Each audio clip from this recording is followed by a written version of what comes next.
Haleluya, saudara. Kita siap diberkati, amin. Senang bisa berjumpa kembali dengan saudara.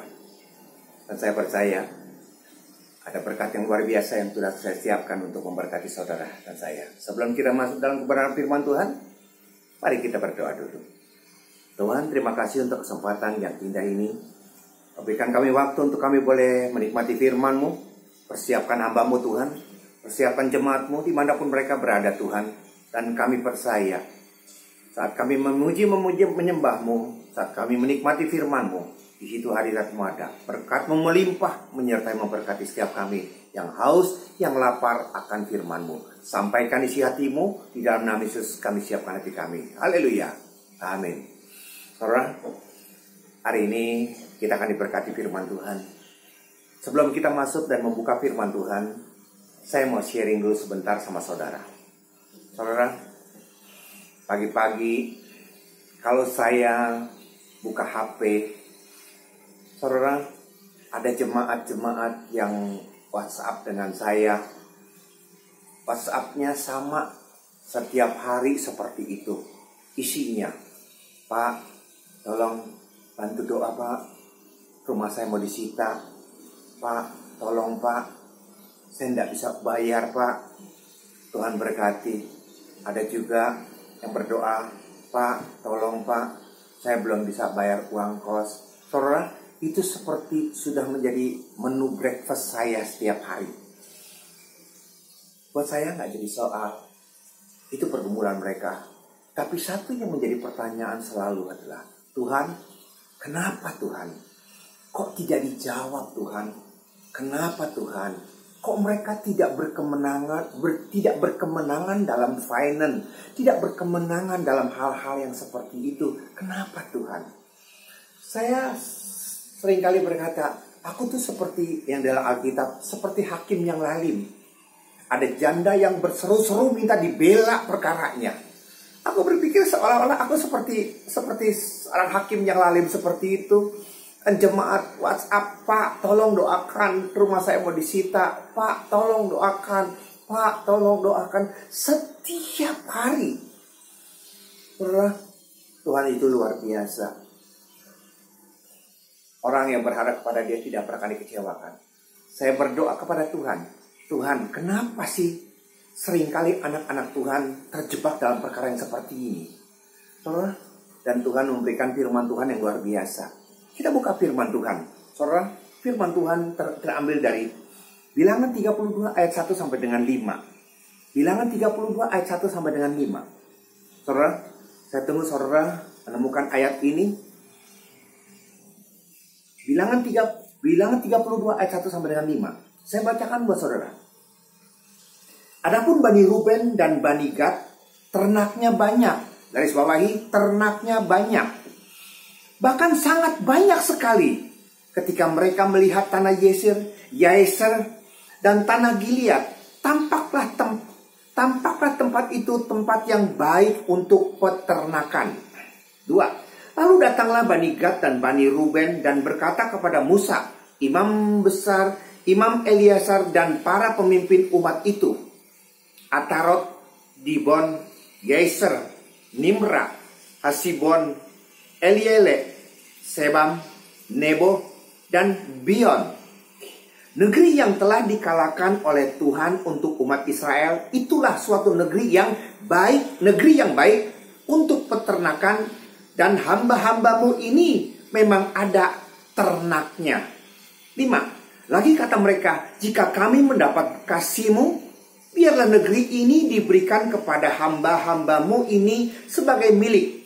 Janganlah kami harus pindah ke seberang sungai Yordan. Haleluya. Saat pergumulan saya bertanya, kenapa sih umat-umat Tuhan, orang-orang percaya tidak berkemenangan di dalam hal finance? Dan Tuhan memberikan firman Tuhan ini dengan luar biasa. Saudara perhatikan, sungai Yordan. Di sini sungai Yordan. Saudara, sungai Yordan, tanah Kanaan. Sungai Yordan, di sini ada tempat Yaeser dan Gilead. Ini yang terjadi. Sebelum melewati tanah Kanaan, tanah Yaeser dan Gilead ini, lewati sini dulu. Dan Yaser dan Gilead ini ada tempat-tempat yang sudah ditaklukkan oleh orang Israel. Menyeberang sungai Yordan, kemudian masuk tanah Kanaan. Problemnya seperti ini, saudara. Kenapa kita tidak berkemenangan di dalam keuangan kita, dalam usaha, dalam pekerjaan kita? Rupanya seperti ini. Karena kalau saudara lihat tadi kan ayat pertama. Saudara lihat tadi ayat pertama. Ayat pertama berkata apa? Adapun Bani Ruben dan Gilead, ternaknya banyak. Ini problem yang utama karena orang Bani Ruben dan Gad, orang-orang Israel itu, suku bangsa Israel itu, ternaknya tuh banyak. Dan dia melihat bahwa tanah di Yaser ini dan di Gilead ini, itu banyak. Itu tempatnya baik untuk peternakan. Cocok banget. Dan Bani Ruben dan Gad berkata, Bani Ruben dan Gad datang kepada Musa dan berkata, Musa, kami tidak mau nyebrang ke tanah Kanaan. Kami tidak mau. Kami mau tanah di Yaser dan Gilead ini. Kami nggak mau tanah Kanaan. Ini problemnya. Kenapa mereka menentukan seperti itu? Karena mereka berpikir ini tanah baik, cocok buat mereka dan sangat menguntungkan. Untuk apa lagi pergi ke sana? Tidak perlu lagi berlama-lama. Cukup di sini saja. Inilah problemnya. Saudara, kenapa kita tidak berkemenangan di dalam keuangan kita, dalam usaha kita, dalam bisnis kita? Ini problemnya. Apa problemnya? Seringkali kita mengambil keputusan berdasarkan apa yang baik, apa yang menguntungkan, yang baik, yang menguntungkan, sesuai dengan kebutuhan. Ini hal yang membuat mereka mengambil keputusan yang salah. Dan mereka tidak butuh dengan namanya janji Tuhan. Ini tanah perjanjian, tanah Kanaan. Tanah penuh dengan madu, susur, kelimpahan. Mereka tidak perlu itu. Bani Ruben dan Gad itu, mereka berkata, ini baik, ini cocok, sesuai dengan kebutuhan, dan ini menguntungkan. Udah, saya di sini aja. Saudara, inilah yang jadi. Apa sih? Apa bedanya? Saudara, kalau engkau melangkah, seringkali kita melangkah ngambil tindakan berdasarkan ini baik buat kita, ini menguntungkan buat perusahaan kita, dan ini sesuai dengan kebutuhan kita. Dan mereka tidak memerlukan itu janji daripada Allah. Dengan berjanji dan bersumpah kepada nenek moyang Abraham, Ishak dan Yakub untuk memberikan tanah Kanaan itu buat umat Israel. Dan mereka nggak berkata gini. Dengan kata lain, mereka tidak butuh janji itu. Saudara, inilah biang keroknya. Inilah gara-garanya. Kenapa seperti itu? Saudara, bedanya begini. Kalau engkau ngambil tindakan berdasarkan ini baik, sesuai dengan kebutuhan, dan menguntungkan saudara, tidak apa-apa. Artinya apa? Engkau kerja keras sendiri, banting keringat sendiri, berlindung, tidak ada yang melindungi engkau di sana. Resiko ditanggung sendiri. Tapi kalau tanah perjanjian, di mana Tuhan berjanji untuk memberkati, di situ ada penyertaan Tuhan. Di situ ada perlindungan Tuhan. Di situ ada berkat Tuhan. Itu yang membedakannya. Coba kita berpikir, coba kita mengevaluasi. Kenapa perusahaan kita, kenapa keuangan kita, kenapa keluarga kita, kenapa? Karena kita berpikir, bertindak berdasarkan ini baik, ini menguntungkan. Ini baik, ini menguntungkan. Ini sesuai dengan kebutuhan saya. Dan saya tidak perlu, itu namanya tanah perjanjian atau tidak perjanjian. Inilah masalahnya. Makanya, kenapa kita gagal? Karena kita seringkali, tanpa kita sadari, menyepelekan namanya janji Tuhan. Saudara, makanya firman Tuhan berkata,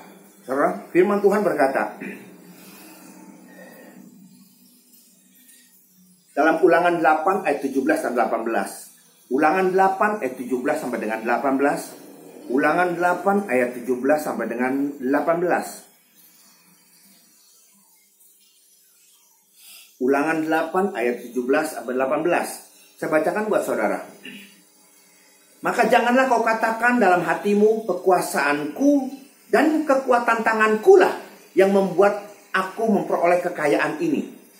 Tetapi haruslah engkau ingat kepada Tuhan Allahmu sebab dialah yang memberikan kepadamu kekuatan untuk memperoleh kekayaan dengan maksud meneguhkan perjanjian yang diikrarkannya dengan sumpah kepada nenek moyangmu seperti sekarang ini. Lihat, dengan bersumpah untuk membuat engkau diberkati. Kalaupun kau kaya, jangan kau berkata ini karena kekuatanku, tetapi ini karena kekuatan daripada Allah. Seringkali kita terjebak. Kita terjebak karena kita lihat ini baik, karena kita lihat ini menguntungkan, karena kita lihat ini sesuai dengan kebutuhan kita. Kita ambil tanpa kita sadari kita butuh namanya perjanjian daripada Allah. Seringkali orang salah untuk mengerti karena kurang ketelitian mereka, karena mereka punya fokus berbeda. Perhatikan saya, saudara. Kalau kita hidup di dalam Tuhan, Tuhan akan memberkati kita. Kita percaya kalau kita hidup di dalam Tuhan, Tuhan akan memberkati kita, pekerjaan kita, usaha kita, dan orang yang hidup seperti itu diberkati luar biasa. Tapi kalau orang-orang lain yang melihat seperti itu, mereka punya pandangan yang berbeda, karena mereka salah untuk mengerti. Mereka berkata gini, kalau kita percaya kepada Tuhan Yesus, kita pasti diberkati. Terus kenyataannya yang kedua tidak diberkati. Haleluya. Saudara, apa bedanya?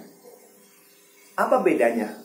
Kalau kita hidup di dalam Tuhan, kita diberkati. Kalau kita percaya kepada Tuhan, kita akan diberkati. Dan ternyata yang kedua tidak diberkati. Ini yang seringkali orang salah. Yang kedua, kalau kita percaya kepada Yesus, kita diberkati. Ini seringkali orang salah dan terkecoh di sini. Seringkali orang terkecoh di sini. Saudara bisa berkata, bagaimana mungkin Pak? Kok bisa begitu Pak? Karena fokusnya adalah berkat. Coba saudara pergi ke penjara. Ada orang-orang yang narapidana di sana, saudara tanya sama mereka, engkau dihukum? Kau dihukum karena apa? Membunuh. Ini orang Kristen yang kita wawancara, orang Kristen. Engkau dihukum karena membunuh. Ya, apakah kau percaya Yesus? Dia berkata apa? Saya percaya Yesus, tapi membunuh. Kepada yang pencuri, kepada pezina, kepada mereka yang buat kejahatan. Kau tanya, yang Kristen, kau tanya, kau percaya Yesus? Percaya. Tapi kenapa dia melakukan seperti itu? Itulah. Seringkali kita salah. Kalau saja hidup kita berjalan di dalam Tuhan, senantiasa berjalan di dalam kehendaknya Dia, kita dituntun, kita melangkah, kita bertindak sesuai dengan langkah daripada Allah. Kita tidak pernah akan salah jalan. Disitulah Tuhan memberkati kita. Berapa banyak orang yang fokusnya salah, berapa banyak orang yang mengerti fokusnya salah. Yang penting kita, kamu mau sakit mau sembuh, percaya kepada Yesus. Kamu diselamatkan, percaya kepada Yesus. Kamu hutang lunas, percaya kepada Yesus. Mereka salah. Mereka mengarahkan kepada berkat, berkat, dan berkat. Maaf saudara, berapa banyak orang yang kecewa karena hal seperti itu. Tetapi kalau kita datang dan percaya kepada Dia dan hidup berkenan di hadapannya Dia, di hadapan Tuhan, dan disitulah berkat Allah tercurah. Ada amin. Dan seringkali mereka yang gagal, saudara, saya tanya kepada mereka yang gagal dan berkata, kenapa sih kamu seperti itu? Ya bagaimana lagi Pak? Saya harus seperti apa? Saya tanya dari awal. Tuhan bukan tidak memberkati karena engkau salah pilih. Bagaimana salah pilih Pak? Coba kau lihat. Yeremia 17 ayat 5. Kau lihat Yeremia 17 ayat 5. Ini ayat hafalan yang sering kali kita sudah sering baca di sini. Yeremia 17 ayat 5.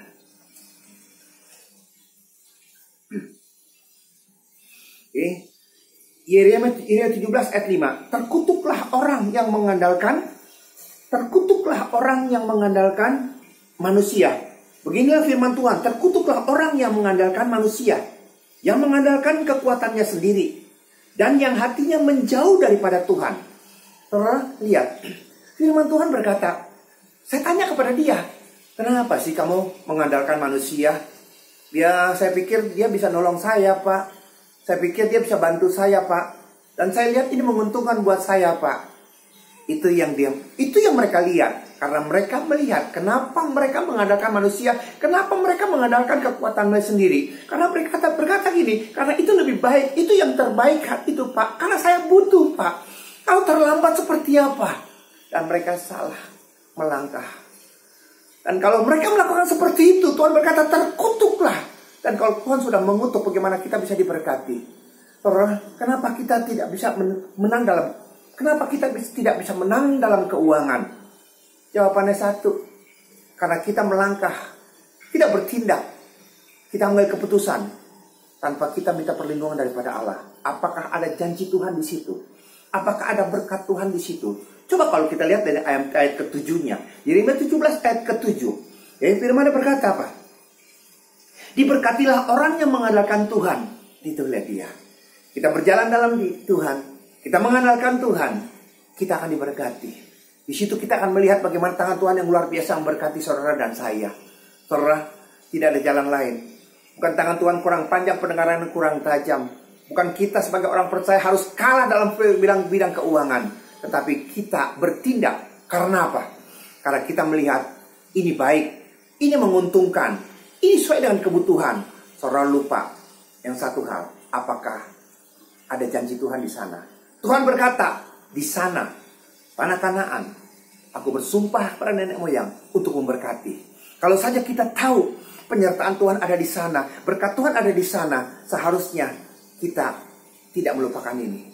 Ada amin? Pak, kalau kita sudah seperti itu, kalau kita sudah jatuh, kalau kita sudah salah jalan Pak, apa yang harus saya lakukan Pak? Saudara, satu hal yang luar biasa. Yunus 3, kita lihat firman Tuhan dalam Yunus.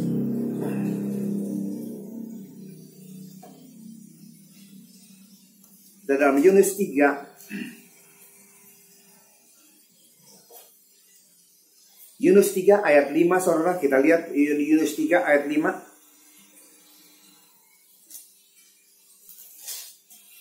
Firman-Nya berkata, orang Niniwe percaya kepada Allah, lalu mereka mengumumkan puasa, dan mereka, baik orang dewasa maupun anak-anak, mengenakan kain kabung. Saudara, Niniwe bangsa yang tidak pantas untuk diberkati, untuk diampuni. Dosanya sedemikian rupa. Tapi begitu mereka merendahkan diri, bermandikan air berdebu, memerintahkan puasa, laki, perempuan, anak-anak, sampai binatang pun disuruh puasa. Dan apa yang mereka harapkan? Ayat 9. Ayat 9-nya berkata apa? Siapa tahu, mungkin Allah akan berbalik dan menyesal serta berpaling dari murkanya yang bernyala-nyala, sehingga kita tidak binasa. Saudara, dari bangsa yang tidak pantas untuk mendapatkan pengampunan, tapi saat mereka merendahkan diri, mereka minta ampun dan bertobat di sana, belas kasihan Tuhan turun menyertai berkati.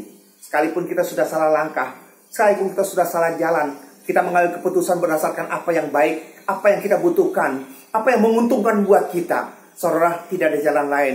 Hari ini berdamai dengan Dia, minta ampun dengan Dia, dan kita percaya Tuhan punya kesempatan. Tuhan masih berikan kesempatan kepada setiap kita. Ada amin? Oleh karena itu, jangan keraskan hatimu. Percayalah, Tuhan mau kita berkemenangan, baik dalam keuangan, dalam usaha, dalam pekerjaan, dalam bisnis, dalam rumah tangga. Ada amin? Tundukkan kepala kita berdoa.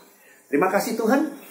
Kami diingatkan oleh kebenaran firman-Mu, kami berkemenangan dalam setiap aspek kehidupan kami.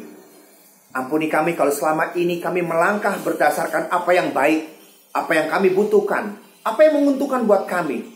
Tapi kami melalaikan satu hal yang paling penting, yaitu perjanjian-Mu.